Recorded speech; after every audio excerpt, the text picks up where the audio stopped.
I bid you welcome to the 2 geeks, 1 mic spooky stories.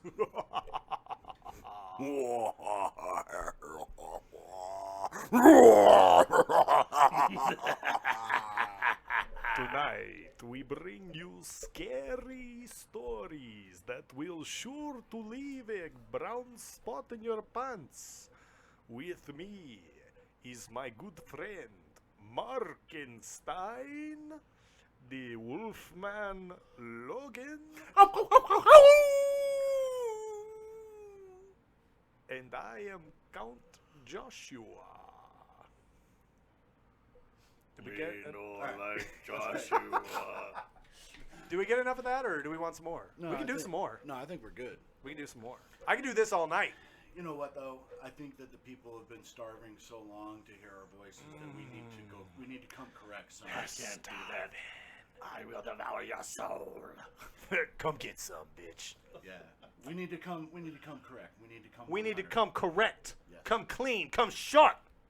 Do Well, this I don't shit. know how you guys do it, but I usually come correctly every time I Oh, Mark, this Mark. women and children listen to this story. And yeah, I'm not gonna touch that one. There's a lot of places I could go. I'm just gonna leave it there. Yeah, that's So an unmentionable. Is it what that is. I agree with you on that. So the fun part is that Mark and Logan and myself have prepared our finest spooky stories. This And- my spooky story. It's a Halloween edition. To this day, only one person believes me. Well, it's because it's amazing. That's the beautiful Well, part maybe about a now spooky we'll get, story. 2 or 3 more. See, the thing about a spooky story, there's elements that make it good or not good. See, now this is firsthand. Firsthand. Firsthand. This isn't a story about something that I heard, Your in the wife's bathroom. brothers, that I heard somebody's second brothers, cousins, best and- friends, Exactly. next door neighbors. This is Our real spooky know. stories. No, this This is based on some true shit. happened to me. I want you all to know that before we started recording, I surrounded the room with a circle of salt to Oh, that's protect good. us That's from good. any demons. So we're good. We're protected. Now, all three of us have a spooky story. Yes. Mark, you've got one. I have got several, but I do have one specifically. That I don't want to think tell we'll have. you. If we have time for more than one, we'll go for more than And one. Mark, don't tell us the stories about the little children that you chase. Those aren't spooky, they're fun. Okay, so FYI, Logan, I'm do you not want a to pedophile. kick this off, or do you feel like you want to maybe not kick this off? This one needs to wait. It needs to Okay. wait. Yes. Okay, Mark, why don't you do the honors? I You don't break know. us into the I think Halloween that- season. All right. I need you to break me right in to Halloween. So, Pop the Halloween cherry Now of go ahead. 2016. Start talking. thank you, Logan. Okay. Now that I have Logan's permission, This I is will Mark's go first ahead. rodeo, by the way. Right, right. Yeah, I'm taking over for a second. I don't know how I feel about this. It was a dark and spooky night. No, I was about to say that's cliche. Yeah. It that- actually because was a dark. It and is kind of dark outside, and it is kind of. It is. It It is is. very It's a dark ominous and stormy outside night right right now. It Yeah. is. It's not storming at the moment, but it's very cloudy and very dark. Yes, and that's when the freaks come out. Yeah. Us. I just remembered before we got into the stories, I wanted to talk about the elements, what make a spooky story. Oh yeah, go ahead. Because you can say somebody came into my house and killed me, and now I haunt this house. That's not very spooky. I don't Well, think there's too many but people that'll be telling that specific The story. correct details, details in the correct spot Mm. will make it spooky. Ooh. But the same details in different areas will make it campy and stupid and, just not the greatest. So it really kind of depends on where you want to do your focus. Do you have The other thing is, it's not spooky if you know for a fact that it never happened. If I tell you a story about Thor and Loki going into a haunted house, nobody's going to be scared. that did happen. Yeah. I was dressed as Thor one year. My brother was Loki. Oh, Yeah, so No. leave it- there you go. I guess that did I happen. stand corrected. Seriously though, do you have a story already in mind? I 'Cause do have a didn't- story, yes. I did not go through my head and think of the one story that I want to tell. So Oh, I come think on, dude. if you're ready, Go for it. Mark. I'm ready to roll. You guys I'm- want me to kick this off? yes, Okay, go ahead. I'm going to kick this off. Now, I Oh, will well. say that So this is a not. spooky story that happened to you, or this No, is just a spooky no, this is story? one I found on the internet that I've shared every So year. you don't Oh, have so your. this isn't you? No, And is this Oh. based on reality, or is this just some stupid story? it's the Russian sleep experiment. Oh, okay. Have you heard this one? No. I have heard about this. Yes. Oh, you I guys are I gonna have love not. this. So you will be christening my ears with this story. Dude, this one's good. Okay. I've shared this one every Halloween. So let me get this straight. You for have no years. no Is scary Mark's- stories of your own. Is your mic working? Yes, it Yeah, is. it is because I can. Maybe I'm just not talking into it. good There enough. you go, son. There we go. Sorry about that. So no, Josh, Um, you mean to tell me you have had no ghostly encounters of any kind? Is that a negative? None that I can think of. Oh, dude. Come on. Well, Here we go. even that creepy ass house that you guys lived in what was it, Kaysville? That was a That big ass creepy-ass house. House with all the. It had a big backyard and Yeah, a I little remember. stream in the back. That was a Yeah, Mark, creepy thanks. house. You know, a lot of that shit I fucking blocked out. Thanks. He locked dick. that away, dude. that tends to happen when you're on drugs. It does. He blocked that So, away. here we go. All right. The Russian sleep experiment. Russian researchers in the late 1940s kept 5 people awake for 15 days using an experimental gas-based stimulant. They were kept in a sealed environment to carefully monitor their oxygen intake so the gas didn't kill them, since it was toxic in high concentrations. This was before closed-circuit cameras, so they only had microphones and 5-inch thick glass porthole-sized windows into the chamber to monitor them. The chamber was stocked with books, cots to sleep on, but no bedding, running water and toilet, and enough dried food to last all 5 for over a month. The test subjects were political prisoners deemed enemies of the state during World War II. Everything was fine for the first 5 days. The subjects hardly complained, having been promised falsely that they would be freed if they submitted to the test and did not sleep for 30 days. Their conversations and activities were monitored all... What the crap? Okay, sorry, hold on. Their conversations and activities were monitored, and it was noted that they continued to talk about increasingly traumatic incidents in their past, and the general tone of their conversations took on a darker aspect after the 4-day mark. After 5 days, they started to complain about the circumstances and events that led them to where they were, and started to demonstrate severe paranoia. They stopped talking to each other and began alternately whispering to the microphones and one-way mirrored portholes. Oddly, they all seemed to think they could win the trust of the experiments by turning over their comrades, the other subjects in captivity, with them. At first, the researchers suspected this was an effect of the gas itself. After 9 days, the first of them started screaming. He ran the length of the chamber, repeatedly yelling at the top of his lungs for 3 hours straight. He continued attempting to scream, but was only able to produce the occasional squeaks. The researchers postulated that he had physically torn his vocal cords. The most surprising thing about this behavior is how the other captives reacted to it. Or rather, didn't react to it. They continued whispering into the microphones until the second of the captives started to scream. The 2 non-screaming captives took the books apart, smeared page after page with their own feces, and pasted them calmly over the glass portholes. The screaming promptly stopped. So did the whispering into the microphones. After 3 more days passed, the researchers checked the microphones hourly to make sure they were working, since they thought it was impossible that no sound could be coming with the 5 people inside. The oxygen consumption in the chamber indicated that all 5 must still be alive. In fact, it was the amount of oxygen 5 people would consume at a very heavy level of strenuous exercise. On the morning of the 14th day, the researchers did something they said they would not do to get a reaction from the captives. They used the intercom inside the chamber, hoping to provoke any response from the captives They were afraid either dead or vegetables. They announced, "We are opening the chamber to test the microphones. Step away from the door and lie flat on the floor, or you will be shot. Compliance will earn one of you your immediate freedom."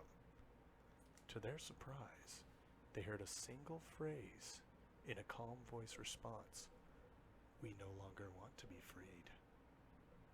Debate broke out among the researchers and the military forces funding the research. Unable to provoke any more response using the intercom, it was finally decided to open the chamber at midnight on the 15th day. The chamber was flushed of the stimulant gas and filled with the fresh air, and immediately voices from the microphones began to object. 3 different voices begging, pleading as if they're for the life of their loved ones to turn the gas back on. The chamber was opened and the soldiers sent in to retrieve the test subjects. They began to scream louder than ever, and so did the soldiers when they saw what was inside. 4 of the 5 subjects were still alive, although no one could rightly call the state that any of them were in life. The food rations past day 5 had not been so much as touched. There were chunks of meat from the dead test subjects' thighs and chest stuffed into the drain into the center, blocking the drain and allowing 4 inches of water to accumulate on the floor. Precisely how much of the water on the floor was actually blood was never determined. All 4 surviving test subjects also had large portions of muscle and skin torn away from their bodies. The destruction of flesh and exposed bone on their fingertips indicated that the wounds were inflicted by hand, not with teeth as the researchers initially thought. Closer examination of the position and angles of the wounds indicated that most, if not all of them, were self-inflicted. The abdominal organs below the rib cage of all 4 test subjects had been removed, while the heart, lungs, and diaphragm remained in place. The skin and most of the muscles attached to the ribs had been ripped off, exposing the lungs through the rib cage. All the blood vessels and organs remained intact. They had just been taken out and laid on the floor, fanning out around the eviscerated but still living bodies of the test subjects. The digestive tract of all 4 could seem to be working, digesting food. It quickly became apparent that what they were digesting was their own flesh that they had ripped off and eaten over the course of days. Most of the soldiers were Russian special operatives at the facility, but still many refused to return to the chamber to remove the test subjects. They continued to scream to be left in the chamber and alternately begged and demanded that the gas be turned back on, lest they fall asleep. To everyone's surprise, the test subjects put up a fierce fight in the process of being removed from the chamber. One of the Russian soldiers died from having his throat ripped out. Another was gravely injured by having his testicles ripped off and an artery in his leg severed by one of the subject's teeth. Another 5 of the soldiers lost their lives, if you count ones that committed suicide in the weeks following the incident. In the struggle, one of the 4 living test subjects had his spleen ruptured and he bled out almost immediately. The medical researchers attempted to sedate him, but this proved impossible. He was injected with more than 10 times the human dose of a morphine derivative and still fought like a cornered animal, breaking the rib and arm of one doctor. When heart was seen to beat for almost a full 2 minutes after he had bled out to the point where there was more air in his vascular system than his blood. Even after it stopped, he continued to scream and flail for another 3 minutes, struggling to attack anyone in reach, and just repeating the words more, over and over, weaker and weaker, until he finally fell silent. The surviving 3 test subjects were heavily restrained and moved to a medical facility. The 2 with intact vocal cords were continuously begging for the gas, demanding to be kept awake. The most injured of the 3 was taken only to surgical operating room that the facility had. In the process of preparing the subject to have his organs placed back into his body, it was found that he was effectively immune to the sedative they had given him to prepare him for the surgery. He fought furiously against his restraints when the anesthetic gas was brought out to put him under.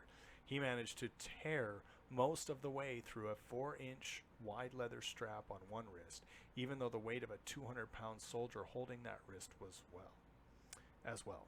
It took only a little more anesthetic than normal to put him under, and the instant his eyelids fluttered and closed, His heart stopped.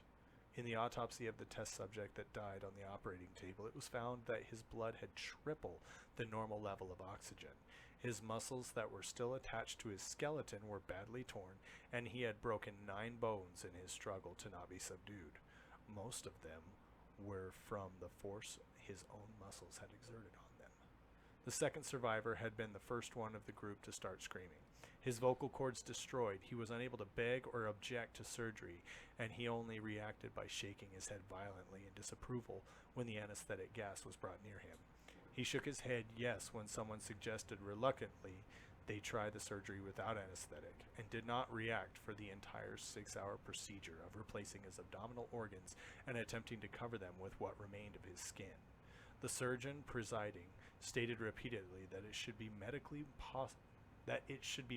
possible for the patient to still be alive. That it should be medically impossible for the patient to still be alive. One terrified nurse assisting the surgery stated that she had seen the patient's mouth curl into a smile several times whenever his eyes met hers. When the surgery ended, the subject looked at the surgeon and began to wheeze loudly, attempting to talk while struggling. Assuming this must be something of drastic importance, the surgeon had a pen and pad fetched so the patient could write his message. It was simple: keep cutting. The other 2 test subjects were given the same surgery, both without anesthetic as well, although they had to be injected with a paralytic for the duration of the operation. The surgeon found it impossible to perform the operation, while the patients laughed continuously. Once paralyzed, the subject could only follow the attending researchers with their eyes. The paralytic cleared their system in an abnormally short period of time, and they were soon trying to escape their bonds. The moment they could speak, they were again asking for the stimulant gas. The researchers tried asking why they had injured themselves, why they had ripped out their own guts, and why they wanted to be given the gas again. Only one response was given: I must remain awake. All 3 test subjects' restraints were reinforced, and they were placed back into the chamber, awaiting determination as to what should be done with them. The researchers, facing the wrath of their military benefactors,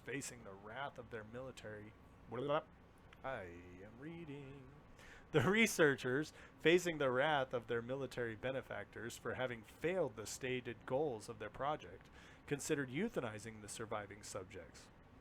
The commanding officer, an ex-KGB, instead saw potential and wanted to see what would happen if they were put back on the gas. The researchers strongly objected but were overruled. In preparation for being sealed in the chamber again, the subjects were connected to an EEG monitor and had their restraints padded for long-term confinement. To everyone's surprise, all 3 stopped struggling the moment it was let slip that they were going back on the gas. It was obvious at this point all 3 were putting up a great struggle to stay awake. One of the subjects that could speak was humming loudly and continuously. The mute subject was straining his legs against leather bonds with all his might. First left, then right, then left again, for something to focus on. The remaining subject was holding his head off his pillow and blinking rapidly. Having been the first to be wired for EEG, most of the researchers were monitoring his brainwaves in surprise. They were normal most of the time, but sometimes flatlined inexplicably. It looked as if he were repeatedly suffering brain death before returning to normal. As they focused on papers scrolling out of the brainwave monitor, only one nurse saw his eyes slip shut at the time. At the same moment, his head hit the pillow.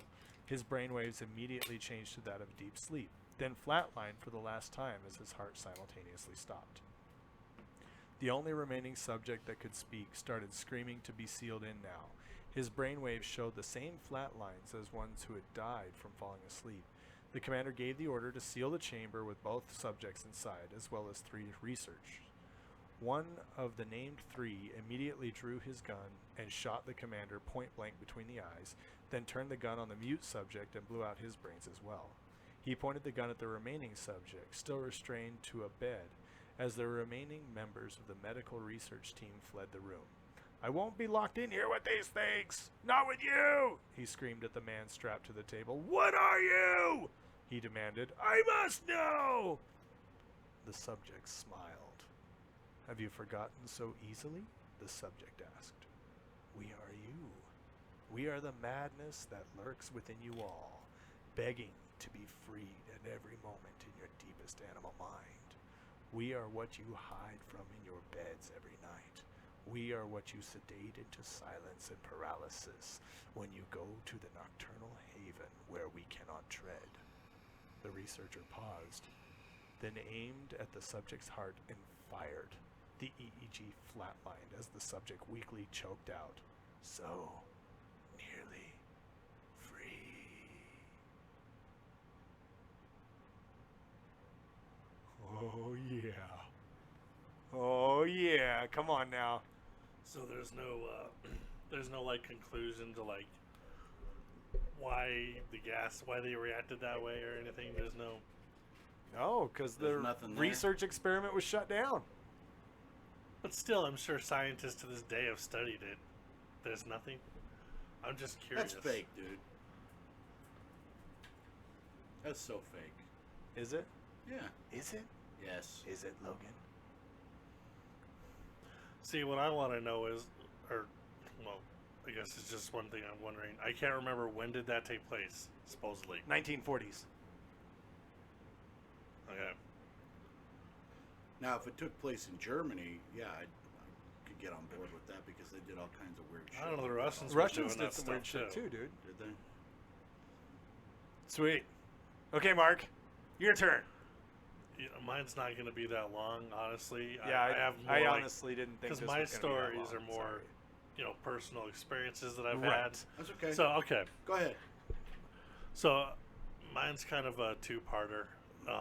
But the first part is there's this cemetery in Ogden.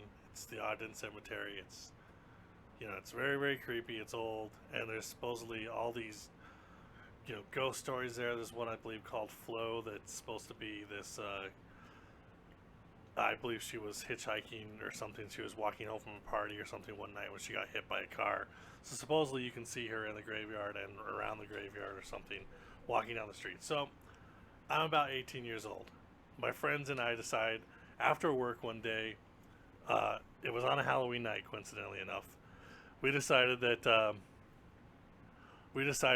we were going to go out to this graveyard to test out these theories and find out if we can see these ghosts. There's also supposedly a statue that follows you if you go around its head, because it's like an angel or something. It's been a few years, so I don't remember exactly what it was. So, okay, we go to this graveyard, right? We find these witches' graves that are supposed to be there. We get out of the car. It's like 2 a.m. And we decide we're going to test all this stuff. So we step on the witches' graves, and we're just being ignorant, dumb teenagers. And we ended up leaving the graveyard. Nothing happened, all right? Nothing happened. Sweet So, story, bro. No. I told you, it's a two-parter. Hey, you didn't interrupt Josh. Now shut up.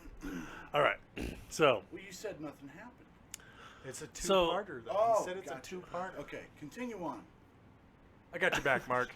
No, you don't. Markenstein. Continue on. I was very silent despite the fact that I wanted to make all sorts of comments about your story while you were reading it. Sorry. That's okay. Go ahead. All right. So nothing happens that night, all right? So we end up going back. This was a different group of friends, but I was with my brother, my younger brother, and some of his friends. So what we're deciding we want to find out if we can see this ghost. So we go up to where we believe the hill is. And we're sitting there, and all the lights are off. It's very dark in the graveyard. Our car lights are off. And suddenly we see this very, very faint green glow kind of moving away from us towards... We were facing probably south, and it was headed kind of south direction. So we decide, we're not... It was kind of weird. It was one of those things where everyone was saying it, so you didn't know for sure if you were seeing it or if everyone was just, the power of suggestion. But then I was driving, and I suddenly got this really awful feeling like we needed to get out of there. And we're driving around, and we're up towards the back of the cemetery where the maintenance shed is at. And suddenly we hear this just terrible screech along the side of the car as if something's scratching us. And I'm driving, I can see clearly, even though it was dark because my eyes had pretty well adjusted. And there was nothing in the road, but all of a sudden it felt like we ran over a log or some person in the road. There was nothing there, all right? So I'm deciding, okay, we need to get the hell out of here. So I take off. I'm getting out of there. The whole time I'm thinking I'm freaked out. So, we get out, of course, when we get home. We check the car. There's no scratches on the car. There's nothing.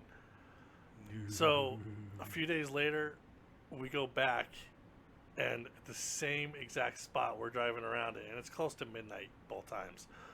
We're driving around it, and the same thing. The scratches happen. I don't think we hit anything that time. We hear the scratches on the side of the car. There's no branches. There's no trees. There's nothing in that area.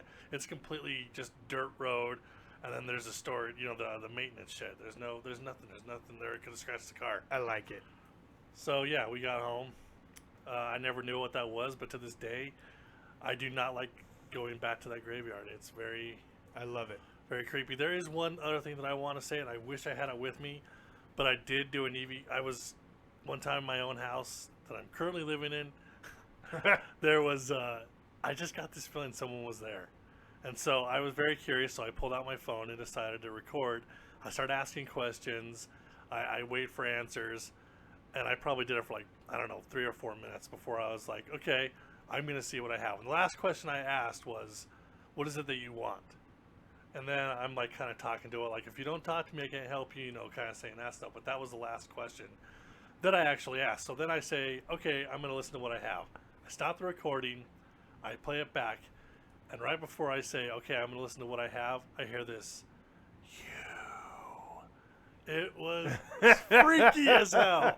I did not sleep that night. Yes. The last thing I asked it was, "What do you want?" And that's the answer I got. Yes, it was just this barely silent. You. And Dude, it was that so you did clear. that out at my house in Tooele, right? No, you I did that out there too, but you didn't get anything clear.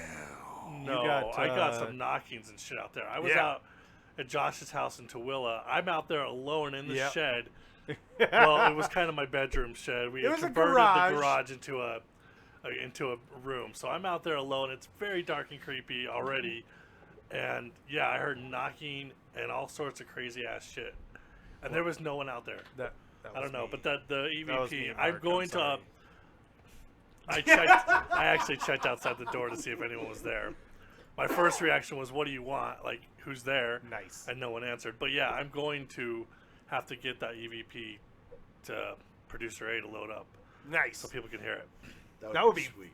Freaking awesome. That would be way sweet. All right, so that's kind of my story there. Well, All right, so one of my many stories. I popped the cherry. And by the way, if you guys want to hear more of Mark's spooky stories, he is always willing to tell his spooky stories. I do love them. Ask for it in the comments and be like, Mark, tell me a scary story. Will you tell us a scary story? Wait, I can only do monster laughs. So.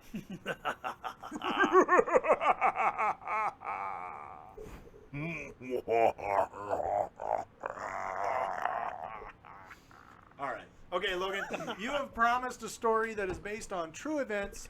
We were promised we would poo our pants. Make so us poo. If I don't I wore poo, a diaper I'm going to in be advance. severely disappointed in you. Oh, no. I did bring a change of underwear. You will poo yourself. That's a fact, brother. That's a fact, Jack. All right. So, story goes like this. I think I was about 10 years old because I was still living in the bedroom with my older brother and my younger brother. And the bedroom was actually at the top of the stairs in our old house, and it overlooked a landing. Okay. So this one night, go to bed, and like young kids do, you wake up in the middle of the night, you have to go pee, right? So this one night, Daddy, I can have a glass of water, please. yeah. So this one night in particular, I woke up and I had to go pee. And I was on the top bunk and my older brother was on the bottom bunk, and the way that the bunk beds lined up was kind of like an L. Okay. Okay. So where my head would be, that's where my brother's bottom bunk was. Okay. Okay. So I get up and I start to walk down the ladder that's at the foot of the bed Right. to go to the bathroom. As one does. Right. And I get about halfway down the stairs, or down the little ladder. And all of a sudden, my older brother gets up, goes running outside of our bedroom, up against the handrail, and starts screaming our next door neighbor's name. Ugh. Tyson! Tyson! Help me! Right? Well, alrighty then. And I'm just kind of standing there on my ladder just going, what the Peeing yourself. fuck is happening here? You know, because I'm thinking that he's yelling loud enough that he's going to wake up the entire house. Right.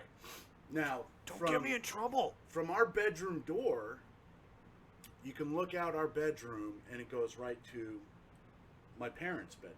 Right. Okay, and they would wear their garments at night, and so when they would get up, you could see them because their garments are all white. Right. And so this figure comes from my mom and dad's bedroom, only it's not in white. It's shrouded in black. Okay. It just slowly, very methodically, just moves over to my brother. And he is just a raving lunatic, just screaming out our neighbor's name. And as soon as this thing puts its hand on him, he's instantly silent. Turns him around, walks him back to his bed, lays him down in his bed. Now, keep in mind, I'm standing on our ladder this whole time. Okay? So it puts him back into his bed. And then it goes to the foot of his bed and stands as a sentry. That's creepy as fuck, yo. Yeah. And so I'm just kind of like, what is happening? Because if it was my mom or dad, they would have been, it's okay, go to bed. You know, Right. go back to bed. That's what parents do. This thing said nothing. But when it looked up at me, its eyes were glowing. That's fucked up, yo. Yeah. As soon as it looked like up red, at me, like they red, were like white, what? a reddish yellow. All Okay, right. just kind of like a glow. And when it looked up at me, I jumped from my ladder up into my bed, all in one move, grabbed my covers and threw them up over my head. Hell yeah. Right? Now, Who wouldn't? As every kid knows, I blankets. would do that as an adult. So Right? on the top bunk, right, I had a little anti-rolling rail. You know, it was like, I don't know, 3 inches tall. yeah. It's like, But where the bottom of that was to the mattress, that left like an inch. Right. That I And you could kinda peek. peek under. yeah. And so I finally got up enough nerve to, pull my blankets back. Now I am so goddamn scared that, you freeze. Right. Like you're just like, you're frozen. You can't do anything. No, you're done. Yeah. And so I lifted up my covers and I peeked underneath the rolling bar and there was nothing there. At that point, I said, I no longer need to pee. I'm just going. I no longer need to pee. I just peed myself. No, I didn't pee myself. Right. But, And so But you no longer needed to pee enough to brave the dark. right. And so This can wait till morning. I went to sleep. Now in the morning, I woke up and I went downstairs and I was asking my mom, was that you or Dad that went out to calm Jed down? My mom said, well, what are you talking about? I said, in the middle of the night, Jed got up out of his bed Started screaming his head off. and started screaming Tyson's name right there at the handrail, at the balcony. I said, did you guys not hear it? Was it you? Was it Dad? She says, we don't know what you're talking about. Because neither one of us got up. So I was like, oh, okay. Well, I went and I asked my brother. I said, Jed, what the hell was that last night, dude? He's like, what do you mean? What did you see? And I told him the story. Right. And then he told me that the day before, he was getting bullied at school. Right. Tyson was a few years older than he was. Okay. Right. In their garage, they decided to bust out a Ouija board. And they asked or summoned for a spirit to watch over my brother. Nice. Why didn't we think of that, Mark? Okay. Because we Now- were told to stay the hell away from Ouija boards. Now, with that being said, the story continues. So, my brother told me what happened after he was laid back in the bed. Right. Okay. So my brother, he said that once he was back in the bed and the thing, what you call it, a spirit or Mothman. Sentry. I think we Whatever. should call it a sentry. Okay, so the sentry, Yes. when it went and stood at the foot of his bed, it asked him, do you require protection? And my brother was so freaked out that he says, no, I want you to leave. Yeah. And it again asked him, do you require protection? Are he you said- sure? He said, no, get out of here. Leave. After he said that, the thing leapt out of our bedroom window. Nice. Now, we're on the top floor of a 2-story house. Right. This thing just phantoms out the window. Okay? That's pretty awesome, yo. Now, when we moved into the basement, me and my brother, Mm-hmm. our bedrooms were right next to each other. Okay? And when we first moved down there, we didn't have any doors on our bedrooms, right? Right. So, like, there was just the dividing wall in between both of our rooms, and like if we looked out of our bedrooms, we would see the same spot on the walls and everything like that. Right. And I saw this thing again on 2 more occasions. Nice. And my youngest brother, Landon, also saw it. Because he had moved down into my brother's room when he went on his mission. Okay. So this thing had just been hanging around. Now, my brother told me that when they were messing around with the Ouija board, they came back with a name, right? Yeah. So the spirit was, I want to say it was Ezekiel, but I could be wrong. But it actually spelled out the name of the spirit on the Ouija board. Nice. It was it Zozo, I think, is this evil. Well, Dark there's spirit. Zoso. No. Azazel. Azazel is one of the fallen angels. I don't know. I'd have to call my brother and see if he remembers what the name of it was. But, So, your brother is younger than you said? no, he's older. Oh, okay. Yeah. So how old was he when this all happened? He was. Well, I mean, if I was 10, he's 3.5 years older than me, so he was almost 14. All right. That's awesome. So right around there. I like that story, dude.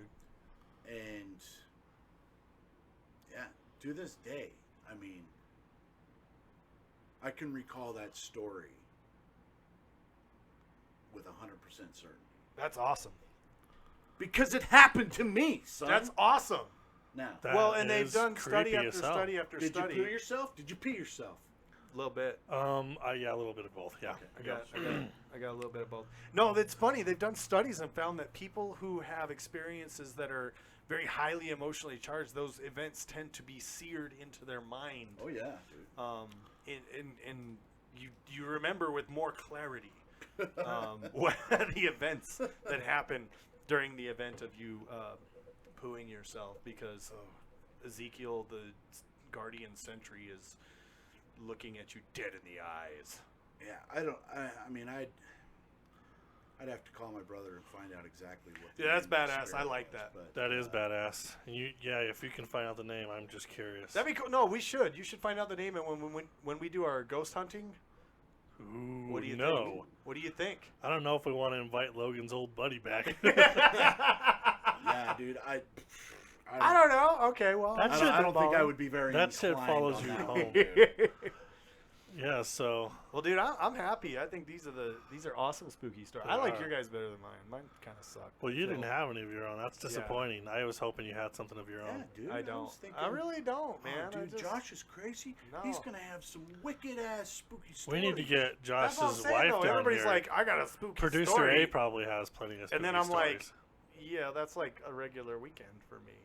Like, I don't know what to say, man. That's sorry. a regular weekend for you, having- the stuff that happened to having us. phantoms. I can tell you. No, roaming I around can the tell you house about. I is can a tell you regular about weekend. the only time I went to a haunted house. That was terrifying. A haunted house No, or a like, Halloween a haunted Halloween house? haunted house. That was terrifying, and it wasn't because of the haunted house. So we go to this haunted house. They're like $5 to get in. Ah! No, just kidding. No, seriously though, they're Back like when they $5 used to to get in. be All right. affordable. So $5 I and a can paid. of food. I paid. Oh my Yeah. Exactly. Yeah, now it's like, just sign your soul off to us, your arm, your leg. It's We're pretty gonna fucking cut it's at pretty least expensive one to go to appendage a. off. No, Yeah, so it's we go to this haunted Okay. house. This is in Wait, Texas. hold on. No, you're gonna love this. I'm gonna shoot my brother a text real quick. All right, I'm and- gonna tell the story while and you see do if that. he remembers. So we're at a haunted house. It's in Texas, and I'll make this brief because I know we're running out of time. But we go through, and they got some sick, fucked up shit in here. Like, dude shooting himself in the head. Fucking one chick is getting, she's all pregnant on the table screaming, my baby, no. And homeboy throws a handful of macaroni at us. Like, sick fucking shit, right? We go down this little fucking stairway, and then the devil's there, and he's like, your souls are mine! And the guy is like, we had a deal! And the devil's like, we made no deals. I shall collect you all! And we're like, shit! We all know it's fake. We all know it's a stupid fake haunted house. But we're fucking crazy because it's scary as shit. Yeah. But I tell you now, nothing prepared me for the final room that terrified the shit out of me. I think Mark knows where I'm going with this. I don't know for No? sure, but I'm laughing. walk 'cause into I'm this room. picturing young Josh. I shit you not. Motherfucker sits down next to me and says, have you accepted the Lord Jesus Christ into your heart? And I looked at him. I was like, excuse me? He's like, what you just saw was a depiction of the last days. The world will be like this in the last days. And if you do not accept Jesus into your heart, this will be your experience and you will be terrified and the devil will claim your soul. And I'm looking at him. Eyeballs probably as big as softballs. And I'm just like, are you fucking kidding me? Apparently, this was a church. They did this shit in their church to tell people that in the last day ain't gonna be no fun and games. The Lord Jesus must be in your heart to protect you. Or the devil will collect your soul. What you just saw was the last days. Where the hell was this at? This was in Texas. Makes sense, yeah. Yeah, down south. Texas is kind of fucked Well, up like that. Texas is kind of Southern south. Baptists are pretty. I don't know, dude. It was. That Yeah, was we grew up. honestly the most We grew up as terrifying part of Mormons. that. At least me and Josh did. I think Yeah, you Logan did did too. So we did like sometimes haunted houses in the church, but they were never religious. They were just for fun. Yeah. They're probably just like Spook Alley. Yeah, These Spook guys, Alley they, type They thing. had all kinds of shit. Like they had like devil worshiper seances. Present the Christian. They'd stab him with a knife, blood everywhere, dude. And they you're did like- some shit, man. You're like, no, I have not accepted Christ, but I have accepted Satan. Satan is already the owner of my soul. Hail Satan! Have you accepted Hail Satan? Satan! Hail Satan! Oh, here we go. He replied back, and the name of the spirit is Igsay. Igsay.